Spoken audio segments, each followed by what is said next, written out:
Good afternoon, this is Nicholas from Gandora Gaming, and I bring you all my red, yellow, Belo deck profile 2023 post OP05 Awakening of a New Era. And nothing says Awakening of a New Era than Belo and her Revolutionary Army. I think this deck is really a lot of fun. Do I think it's the strongest deck in the format? I don't think so, but do I think it's top 10? Absolutely. Belo red yellow is a very, very scary yellow red deck. This format, this deck is very powerful and very intimidating, and it all has to do with Belo herself. She is one of the strongest leader abilities in the entire game, and she is the definition of power creep. With just the cost of trashing one card from hand, you can give up to 3 Revolutionary Army type characters or characters with trigger in their text. Gain 3,000 power during this turn. That is the equivalent of getting 9 Dawn without actually using Dawn. She basically says, hey, once you get to 10 Dawn, I'm giving up to 19 Dawn to characters, which is absolutely stupid. And she is doing that every turn. She has the ability to put Dawn on characters. That is a very intimidating, very powerful effect, and it is very devastating. So I think she is one of the strongest leaders in the game, and I've had this deck built for a while now, but I've been playing it and testing it to create the best build for it, because there's a lot of variation with this deck, and I feel like this is the best way to do it. So let's get straight into this. So first things first, we are playing one copy of the 6-drop Sabo. This is your boss monster of the deck. 6,000 attack, 7,000 power, on play. KO up to 2 of your opponent's characters with a total cost of 4 or less. The idea of this card is that you want to lower the cost of your opponent's characters, and then on a single swoop, play this guy, blow them up, usually they're blockers, and then just sweep in for game, because this deck is very aggro. Now, it's not aggro in the form of Zoro, where you just keep summoning rush characters and throwing them at your opponent. It's more aggro in a sense that you put like 4 or 3 characters on field, use Belo effect, swing for a shit ton of damage, and then just watch them all fall apart. Next, we are playing 4 Emporio Ivankov. Shout outs to my deck list for Emporio Ivankov literally yesterday. And yeah, this card is absolutely insane. The fact that this card says, hey, once per turn, if this card is at 7,000 or more power, which your Belo can put it as, this card can play 1 Revolutionary Army type character with 5,000 power or less from your hand, which is really, really strong. The set 5 version is a 5 cost that basically says on play, look at the top 3 cards of your deck, and then summon a Revolutionary Army directly from the deck, which is just really, really crazy. So Emporio Ivankov is a crucial part of this deck, and it only gets better once OP06 comes out. But for now, it is still one of the best extenders of the deck. The fact this allows you to cheat out your guys is just really, really insane. Now, the best card in this deck has to go to Karasu. Karasu is absolutely stupid. He is the best Revolutionary Army card in the deck itself. The fact this guy says on play or when attacking, if your leader is a Revolutionary Army character, and this guy has 7,000 more power, basically he minuses 1,000 power to your opponent's character or leader. And that is absolutely incredible. So basically, on play or when attacking, and it's not once per turn, so you can have multiple of these guys on field, you can just lower the power of your opponent's leader or character to the point that you just crash into them. The fact that this guy says, hey, if you're going against, let's say, Blue Don Quixote Doflamingo, you can make him a 4,000 power leader now. And then every character contests that. And Belo is boosting everybody by 3,000, which is just absolutely terrifying. Karasu is probably the scariest card in this deck. He is the heart and soul of this deck, and he is absolutely horrifying. And next, we are playing for Lindbergh.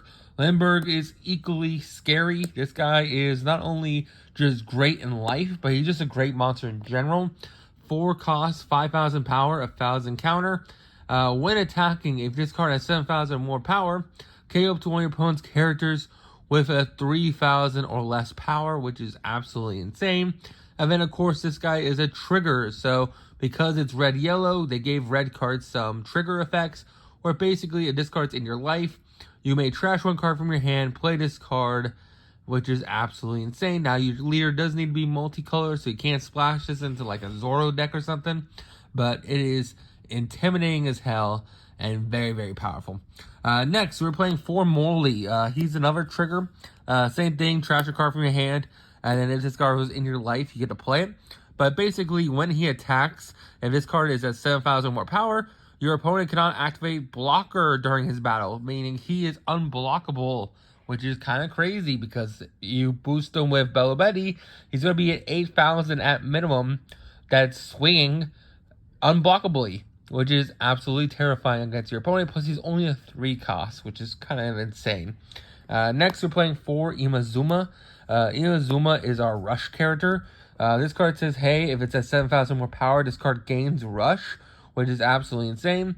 It's a 3 cost, 1,000 power, 4 cost vanilla.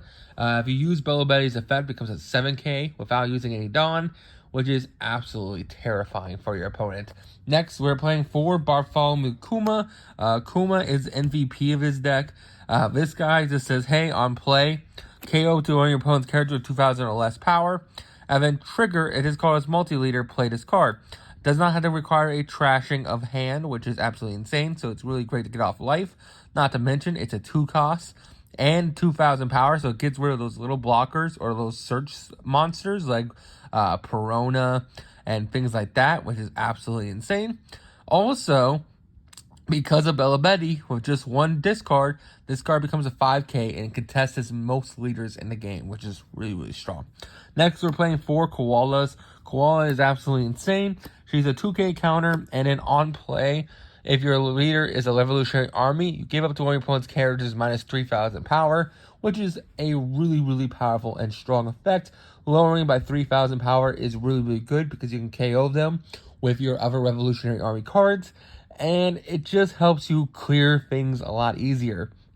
Really, really great card, must have 4 of the deck. And finally, for our last Revolutionary Army card, we are playing for Belo herself. She is absolutely insane. She looks at the top 5 cards of your deck, reveal 1 Revolutionary Army type card besides herself, add to hand, and then rest the bottom and top of the deck.